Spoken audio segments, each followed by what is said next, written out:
Doctor सुरीलम, अगर संभव हो सके तो थोड़ी देर के लिए गाड़ी रोक लीजिए। मैं शुरुआत आपसे करना चाहता हूँ। मैं ये आपसे पूछना चाहता हूँ कि जो इंडिया गठबंधन की बैठक हो रही है, इस बैठक के कितने राजनीतिक अर्थ निकाले जा सकते हैं?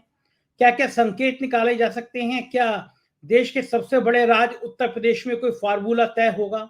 अगर तय होगा तो वो क्या होगा? और क्या माना जाए कि अगर इंडिया गठबंधन मजबूती के साथ एकजुट होकर लड़ा, तो चुनाव के नतीजे क्या हो सकते हैं? डॉक्टर सुनीलम, माइक अनम्यूट कर लीजिएगा डॉक्टर साहब। जी, देखिए आपने जो बताया है कि पहले ही 63% जो है उनके एकजुट होने पर क्या हो सकता है, यही एक बहुत बड़ी आशंका है। और ये बात सही है कि इंडिया गठबंधन का के अंदर अ, जो जब राज्य के अंदर चुनाव हुआ तो उस समय अगर गठबंधन हो जाता तो आज एक अलग शक्ल होती, लेकिन गठबंधन भी नहीं हो पाया और चुनाव भी हार गए। इसके लिए ये एक अलग वातावरण के अंदर जो है ये मीटिंग हो रही है।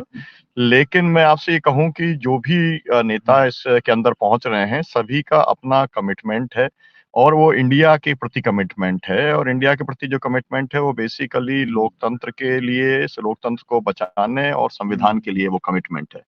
अब सीट शेयरिंग की बात कई लेवल पे लगातार चल रही है।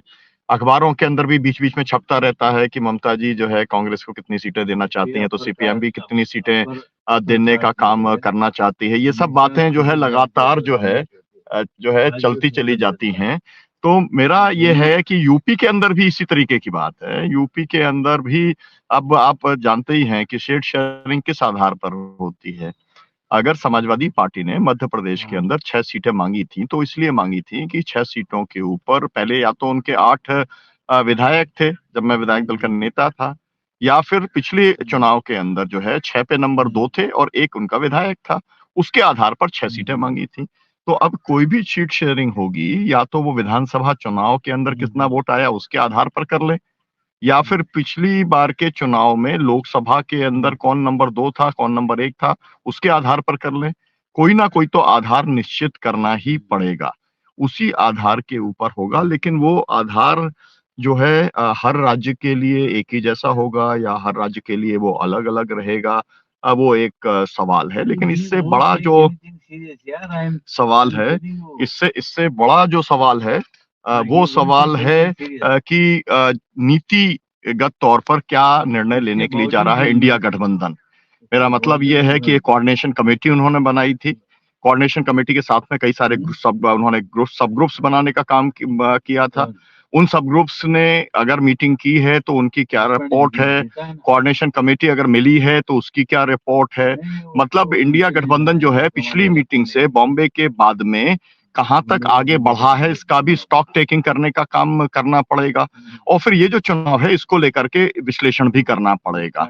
और वो विश्लेषण के अंदर अगर इस नतीजे के ऊपर इंडिया गठबंधन पहुंचता है और विशेष तौर पे कांग्रेस पार्टी इस नतीजे के ऊपर पहुंचती है कि अगर जो है गठबंधन एक साथ लड़ा होता तो ज्यादा बेहतर नतीजे होते, तो कांग्रेस की क्या एनालिसिस है इसका भी बहुत ज्यादा महत्व होने वाला है।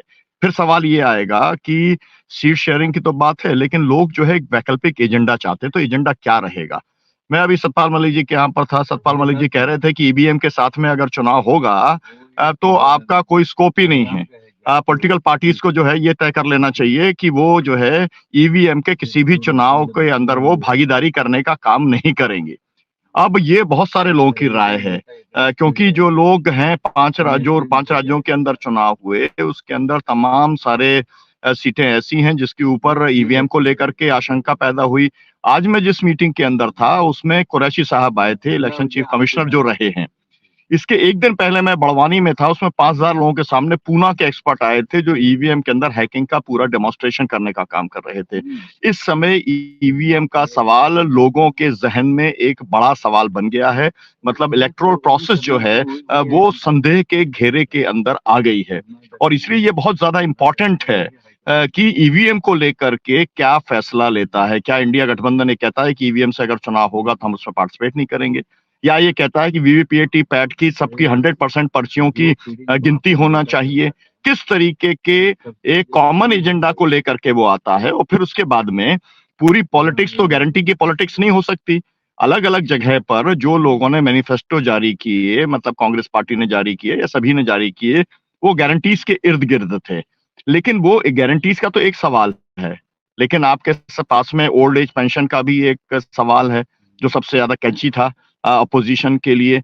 उसके बारे में आपको सोचना पड़ेगा कि आप क्या नेशनल लेवल के ऊपर उसके ऊपर कुछ कमिटमेंट करने का काम करेंगे। एमएसपी को लेकर के कमिटमेंट किया था कांग्रेस ने राजस्थान के अंदर, उसको लेकर के तय करना पड़ेगा। महिलाओं को लेकर के जो है कर्नाटक के अंदर 2000 रुपया अगर महिलाओं को देने का काम हुआ तो आप नेशनल लेवल के ऊपर क्या वो अफोर्ड कर पाएंगे। कुल मिलाकर के आपको इकोनॉमी की बात और अल्टरनेटिव जो है आपको जो कैसे रिसोर्सेज जनरेट करना है, इस सब के बारे में बात करने का काम करना पड़ेगा।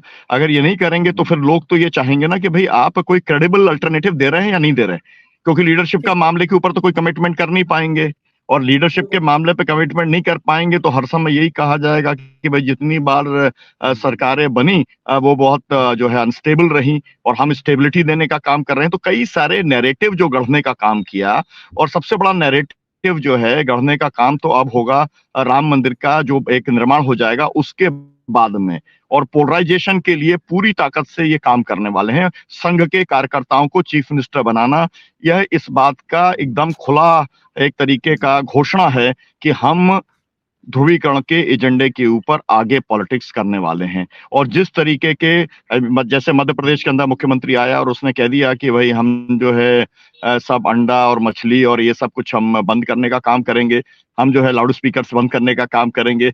मतलब उन्होंने बता दिया है कि पोलराइजेशन उनकी लाइन चलेगी और राम मंदिर के बाद में वो बहुत ज्यादा आगे आ जाएगी। तो सवाल ये है कि ये जो लाइन चलेगी इंडिया गठबंधन किस लाइन के ऊपर जाएगा, इसका ध्रुवीकरण का मुकाबला वो कैसे करेगा, नफरत का घृणा का मुकाबला वो कैसे करेगा, और डिसेंट्रलाइज्ड जो पॉलिटिक्स है, डिसेंट्रलाइज्ड इकोनॉमी है, उसको लेकर के वो क्या कहेगा। कोई एक न्यूनतम इनकम की बात पूरे देश के लोगों के लिए की जाएगी क्या, शिक्षा और स्वास्थ्य को लेकर के क्या बात की जाएगी, ये सब सवाल हैं जिन सवालों के ऊपर मुझको लगता है कि इंडिया गठबंधन के अंदर चर्चा होनी चाहिए।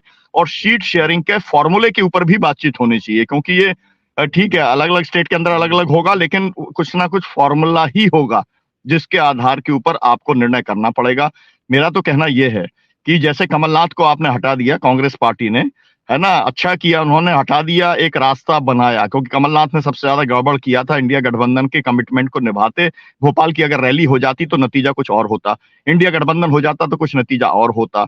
मेरा कहना यह है कि उत्तर प्रदेश का भी जो प्रदेश अध्यक्ष है जिसने उलझुल बयानबाजी करने का काम किया था, ऐसे लोगों को कैसे दुरुस्त करेगी कांग्रेस पार्टी, उसे ये भी देखना चाहिए। क्योंकि अगर मिलकर के लड़ना है तो फिर सामंजस्य के साथ लड़ना पड़ेगा, और ऐसा व्यक्ति जो दिन रात जो है इस तरीके की बात कर रहा है तो फिर आप उसके साथ में नहीं चल सकते, ये मेरा कहना है।